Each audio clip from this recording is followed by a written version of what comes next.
It's the age-old question under Kalani Sitake. Will BYU's pass rush be up to snuff in year 8 of his tenure? We're talking about that with Tyler Batty on today's show. You are Locked On Cougars, your daily podcast on the BYU Cougars, part of the Locked On Podcast Network. Your team every day.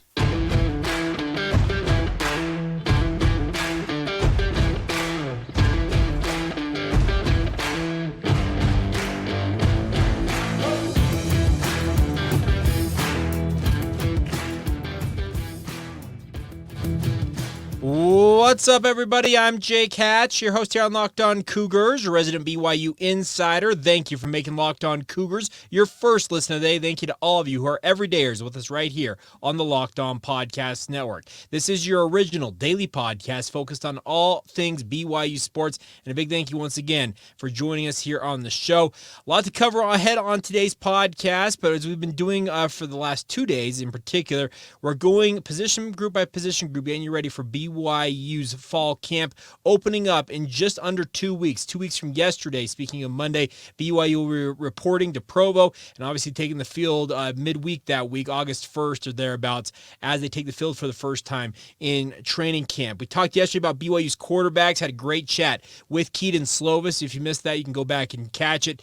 Make sure, by the way, you're with us every single day. I talk about everydayers with us here. Thousands of you don't miss a show, but would love nothing more than for all of you to be the most informed BYU fans you possibly can be by not missing a show when it comes to this podcast. All right, so let's talk about flipping over to the defensive side of the football. As I mentioned in the open, I'm going to talk some BYU defensive ends. Obviously, BYU fans want nothing more than for BYU to have an elite pass rush, to be able to get after opposing quarterbacks, harass them, get sacks, strip the ball out, get fumbles, turn the ball over, get the ball back for the offense, do all the stuff that BYU's defense seemingly has not done for the better part of at least the last 2 seasons. BYU's defense under Elisa Tuiaki and Ed Lamb's leadership was far more passive than the new defense is going to be. They have promised, speaking of Jay Hill as BYU's defensive coordinator, that they will no longer suffer death by 1,000 paper cuts. That is the term that he used about how he intends to go out and have his defense attack.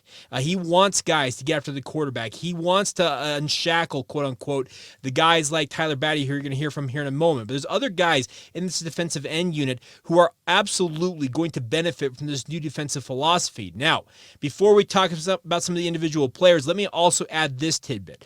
I believe that BYU's base alignment is going to be a forward-down alignment, meaning there will be 2 defensive ends on the field at any given time. Are they going to be true out-and-out defensive ends? No, I don't think so. You're going to see them play more in the mold of having one who is a traditional hand-in-the-dirt defensive end. That's a guy like Tyler Batty, for example, who's got the size at 6'5", 270 pounds to be a true defensive end. I think the other end is going to be a hybrid player who's going to be more capable of, if they have to, put their hand in the dirt and play in a 3-point stance, but also be able to rush the passer from a 2-point stance and even drop into coverage in certain alignments to help BYU's defense. This is going to be a defense that is not going to sit idly by and drop into a drop 8 formation play after play after play, even as an opposing team might be carving them up. That is not Jay Hill's philosophy. He will adjust in game to make sure that BYU has the best opportunity to, as he says, attack the opposing offense. So expect to see that change in particular with BYU's defense. Is it going to be a wholesale change year 1?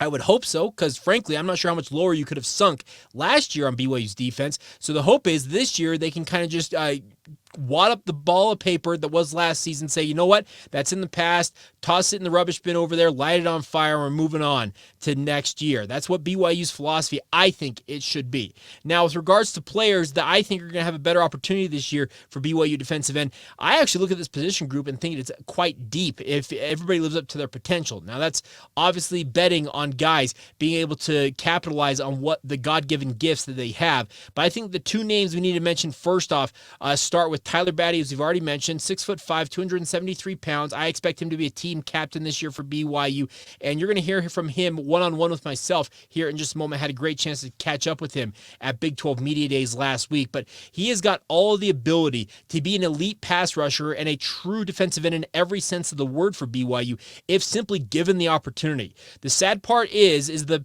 past 3 seasons he's played for BYU to this point, he has been asked to do something that is kind of antithetical, I'm using the right term, to what he is as a defensive end. He's been asked to two-gap, to hold up against the run, to not necessarily go one-on-one and get after the quarterback as often as he probably would have liked to have been going after the quarterback. But I expect him to have maybe his best season in a BYU uniform, barring something unforeseen, meaning typically injury, which is something that really knocked him out early on in that 2020 season. Is he had a really, really good start to that 2020 campaign, as many of you might recall, coming off a mission for the Church of Jesus Christ of Latter-day Saints, then got nicked up due to injury and never got back to that form, and has just simply not been at that same level in the 2 years since. Now, I hope that this year will be a different story for him. I think opposite him at that hybrid defensive end role where you see a guy standing up is going to be a guy like Isaiah Bagnah. Of course, the transfer in from Boise State, a native of Lethbridge, Alberta, Canada.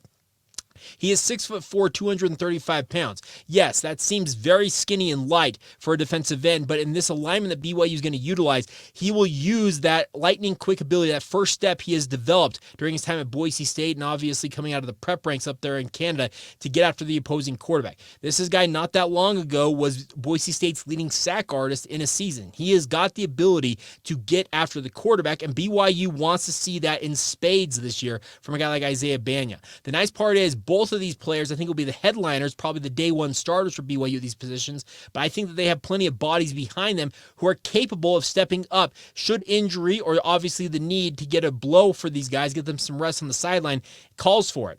I think looking mainly at Tyler Batty's position, essentially the strong side defensive end, they used to call it the SDE, the strong defensive end, I think you can see a guy like Blake Mangelson really take an uptick in his ability this year. 6'5", 260 pounds, almost a carbon copy of what Tyler Batty is, albeit just a little bit lighter. He is a junior as well, coming in from Juab High School, has been a walk-on with the BYU football program, has had his moments in BYU's defense and has been a key part of the rotation for BYU, but the hope is he'll be able to take on a bigger role this year for BYU, and if not, I think the other name to keep an eye on, or excuse me, 2 names to keep an eye on, include Nuuletau Selison, who is a transfer from Weber State. We've talked about him a little bit. 6'1", 247 pounds. Throughout spring camp, he was an absolute terror with the second and third string units, absolutely making plays in the backfield, tackles for loss and the like. Will that translate over to playing first string type reps against BYU and opposing teams' best lineups? Only time will tell, but he's going to have his opportunity to show what he's capable of during training camp. Another transfer from Weber State also joins him in Logan Latui, a former walk-on himself from Weber State. He is 6'1", 255 pounds, and actually had a pretty good start to last season for BYU on defense. Actually got the start, if you recall, I believe against Oregon, might have been his first career start, if I recall correctly, for the BYU football program. At 6'1", 255 pounds, he and Selison lack the ideal height you want for your defensive ends. That's more of what Mangelson and Batty have at 6'5", but both of them are wide bodies who are capable of making plays in the backfield. That's the hope that those 4 guys can hold down that quote-unquote strong side of BYU's defensive end alignment. Now, opposite of that, I look at 5 bodies competing for playing time, 2 of which I think I'm very excited to finally see in a BYU uniform. I already mentioned Isaiah Bagnah. I think he is the day one starter just simply due to the fact he has proven himself at the FBS level already. Now, the other names to keep an eye on include Bodie Schoonover. Now, Schoonover was a guy that was a little bit of a tweener coming out of high school at American Fork. We all kind of wondered, is he going to play defensive end or will he play linebacker for BYU? Well, as it stands, he's listed at defensive end at 6'4", 245 pounds. And I have to say, I have seen my fair share of return missionaries coming into the BYU football program.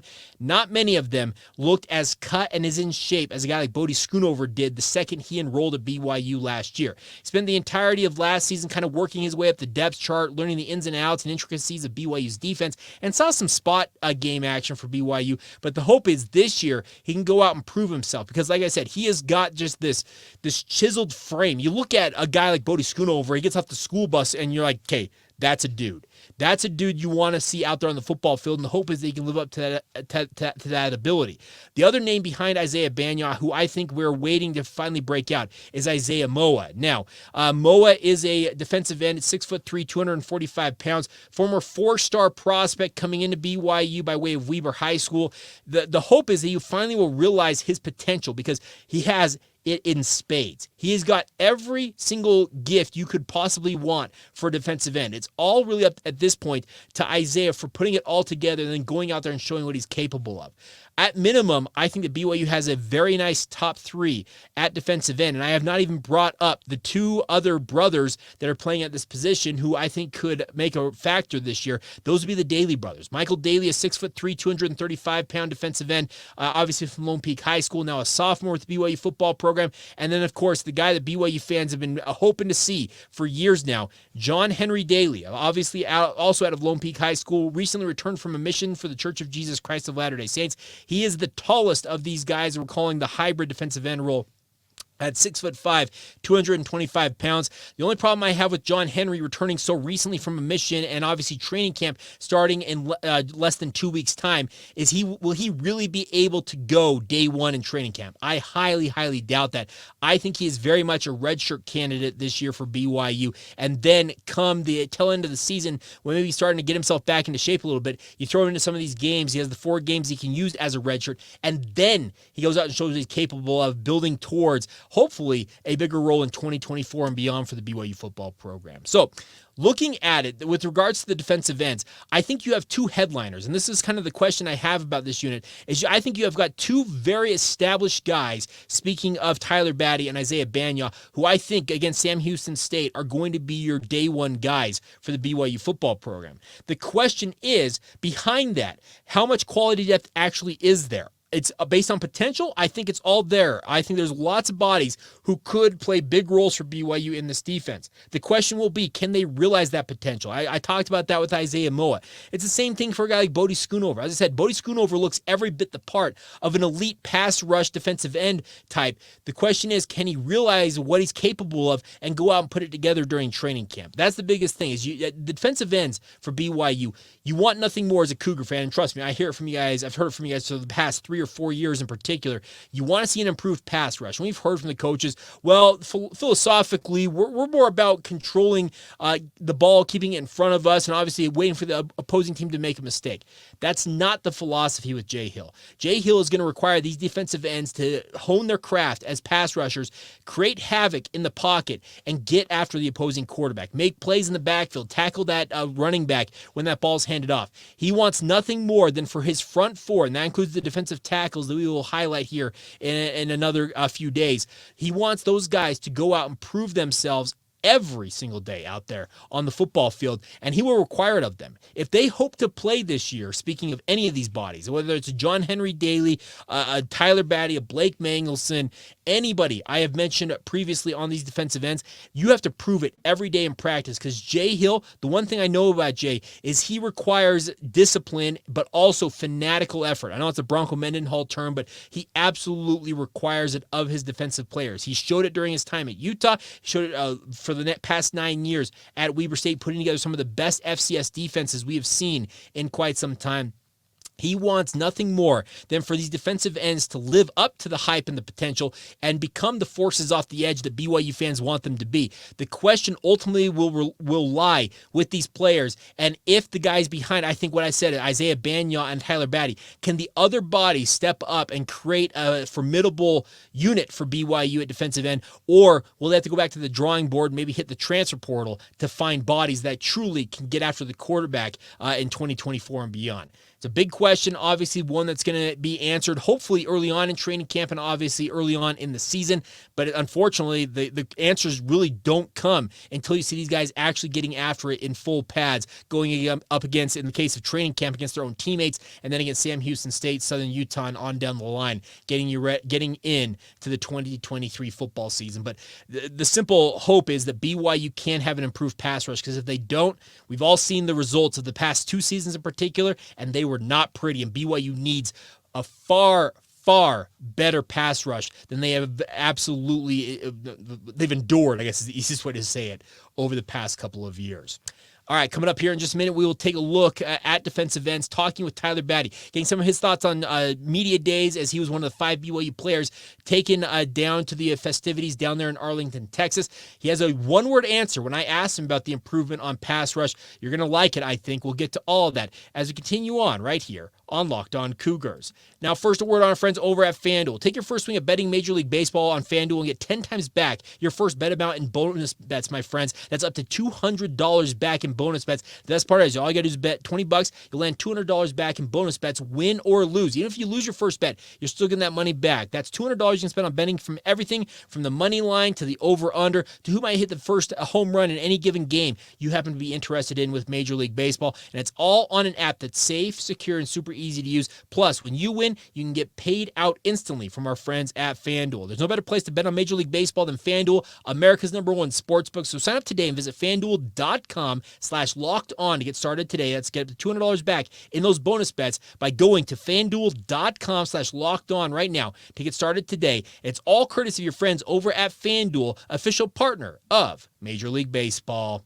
Thank you once again for making Locked On Cougars your first listen of the day. Thank you to all of you who are everydayers with us right here on the podcast. Coming up on tomorrow's show, we flip back over to the offense. We're going to talk BYU wide receivers. Obviously, a position group that has got 3 headliners, 2 transfers into the program, but beyond that, some question marks. I'll also catch up with Cody Epps. I had a chance to talk with him also at Big 12 Media Days. You'll hear all of that on tomorrow's podcast, so stay tuned for our Wednesday edition of Locked On Cougars. All right, time to let you guys hear from Tyler Batty. Had a great chat with this young man. Like I said, it just barely. I think he's got all the potential to become an absolute star for BYU in this new defense. Obviously, he's got to get it under his belt in terms of the terminology, the philosophy, the scheme, and all that stuff.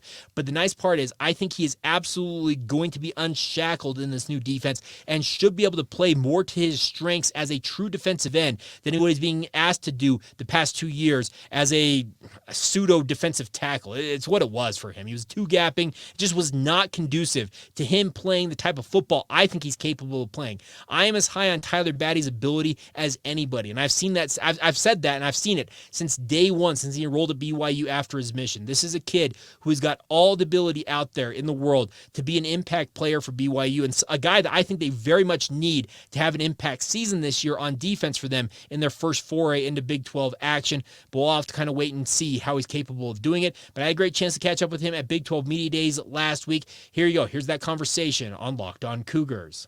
How's it feel to be here officially? Awesome, man. This is awesome. This is incredible.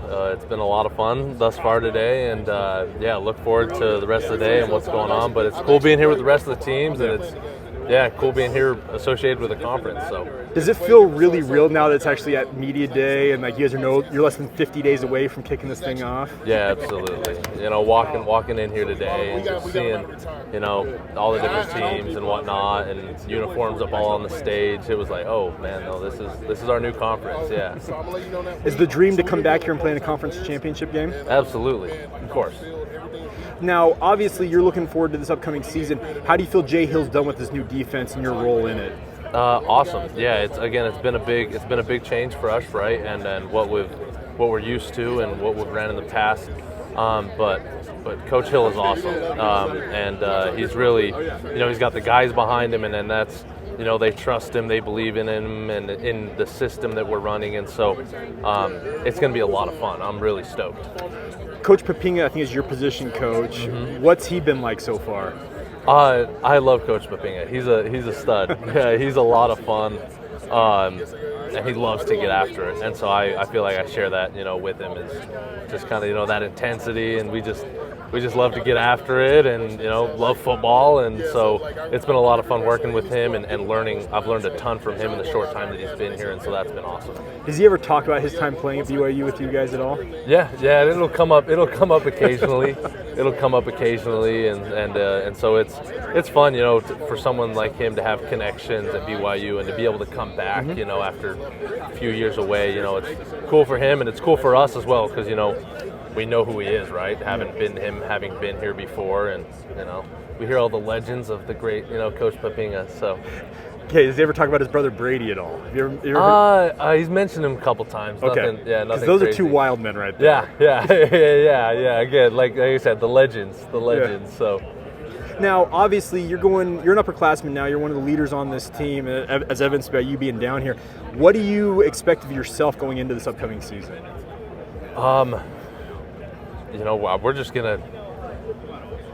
just gonna give it what we have. We're gonna give it everything we have, and so I'm super excited. Again, like I mentioned before, again, we have a great team. We have a lot of really good guys.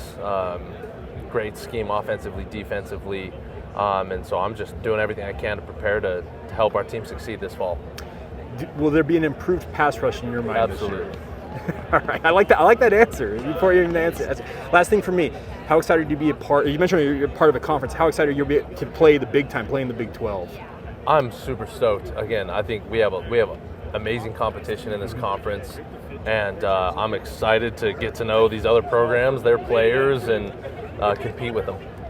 There you go, Tyler Batty. You heard him before I even got the question out of my mouth. Absolutely. That was the answer when I asked about an improved pass rush. This is a guy who I think, frankly, he's sick of the questions. Honestly, I think he was sick of people asking him that question. I was probably the 15th person who had asked him probably that day about an improved pass rush for BYU. But I appreciate the abruptness and the confidence he had with that answer. He said, absolutely, no hesitation. Like I said, before I even got the question completely out of my mouth, he knew it was coming. He answered it, and I look forward to seeing what he's capable of doing for BYU, and I think he's a great representative of what BYU has on and off the football field. I'm looking forward to seeing what he's capable of doing on the gridiron this fall for BYU as they begin play in the Big 12 Conference. So once again, big thank you to Tyler Batty for joining in the show, and we'll be rooting him on this fall, and hopefully seeing him break out and really show what he's capable of with the BYU defense under Jay Hill's direction. All right, coming up here in just a minute, finish out today's show with another look back at some of the games in BYU's independent history. Our run through all 155 of those games. We talk about two of them in the 2020 season. I had a hard time separating, so we're going to just do them back to back, and we'll talk about both of those as we continue on right here on Locked On Cougars. Now, obviously, you guys are big fans of the podcast. If you're listening this long into the show, I know this. The metrics bear it out. But nonetheless, if you guys have not done so already, please enter to win. We're giving away a signed Jaron Hall football as our grand prize. It's part of kind of our subscriber build-up towards the season. If you have not entered to win already, please email lockedonbyu@gmail.com with your email, and not your email address. I already have that on file if you email us. But please send us a screenshot of you being subscribed to the show, particularly if you're listening and or watching it on YouTube. Even if you plan on listening to it on Apple Podcasts or any one of the myriad of other podcast providers out there, if you don't mind going to YouTube, subscribing to the show, it really helps the metrics out there, helps the algorithms that YouTube uses, Google uses to recommend it to other folks out there. And I cannot thank you guys enough for the support. It really makes a huge difference when you guys interact with the show. Comments, liking the show on YouTube, enabling notifications. Obviously, leaving ratings and review, especially on Apple Podcasts. Everything you guys can do to help build this audience is much appreciated, and we'll be doing our best to reward you guys. So once again, lockedonbyu@gmail.com is the email address. Let us know you're subscribed by sending us a screenshot. If you entered to win that grand prize of the Jaron Hall football, we'll have other winners as well who I'll be giving out BYU gear to, and love nothing more than to reward you guys out there in Cougar Nation for your loyalty and your support of the podcast. All right, before we go on today's show, we talked yesterday about the season opener for BYU in 2020. It was a weird year. We all know this. Dealing with COVID complications, BYU gets a dominant win over Navy. But unfortunately, on the way back from that road trip, had an outbreak of COVID-19 on the team. It necessitated the postponement of a game against Army that is still to this day not been made up. BYU is supposed to make the trip back to West Point to play Army in this game. If I'm not mistaken, that they had a return game scheduled for the early 2030s. It might have been 2030 on the head. That game, to my knowledge, has not been canceled yet. If I'm mistaken on that, please let me know. Please hit me up in the messages, or just let me know that I'm wrong about that. But nonetheless, that game was postponed, and BYU finally, after nearly 3 weeks off, got their second game under their belt, and that was a game they had their home opener against the Troy Trojans. Now, this was a completely bonkers game because many of you might recall that 2020 season, most of these games were played in front of very few, if not zero fans. It was just eerily silent in Lavelle Edwards Stadium to hear there was nothing going on in the stadium. That's the thing about this. It was absolutely crazy to see very few fans. There were, I think, just mainly administrators, some family and friends maybe out there in the stands watching BYU in an otherwise empty stadium, but nonetheless, BYU went out and took care of business. They absolutely trounced Troy 48-7 to improve to 2-0. 3 weeks off did not affect BYU at all and did not affect Zach Wilson. 23 of 27, 392 yards, 2 touchdowns in the win for BYU. He also had 2 rushing touchdowns to make it 4 total touchdowns. Mason Wake had 2 rushing touchdowns for BYU. They just absolutely trounced the Trojans. It was 24-7 at halftime. Then BYU tacked on another 24 in the back half, the second half of the game to run away with this one. It got to 2-0, and BYU was ranked number 18 at the time. And all of a sudden, there was just this hype started to build around BYU only 2 games in the season. Now, that hype, I think, came a little bit because of the fact that BYU is one of few teams out there who was advocating to play as many games as possible. Getting teams like Troy to come to Provo was a big opportunity for them, but BYU absolutely showed what they were capable of. And by the way, the other thing about this is this 2020 season, we cannot discount how good this defense was. Now, we all know that the entirety of the season was played against no Power 5 opponents, so obviously that's going to help your defense look a little bit better. But this BYU defense in 2020 was very, very impressive, and there's still key pieces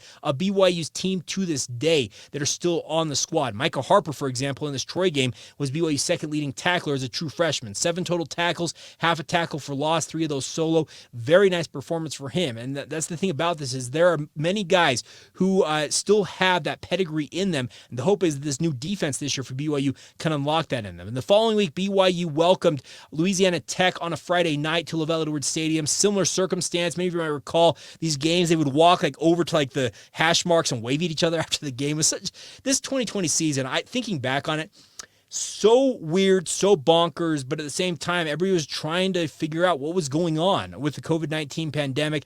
But the following week, BYU did a similar thing they did to Troy, absolutely just dominating Louisiana Tech 45-14. Zach Wilson followed up a 4 incompletion performance with just 2 in this game, 24 of 26 passing, 325 yards, 2 touchdowns. He also had 3 rushing touchdowns in this game for 5 total of BYU's touchdowns. Tyler Algier had the other one with 10 carries for 93 yards.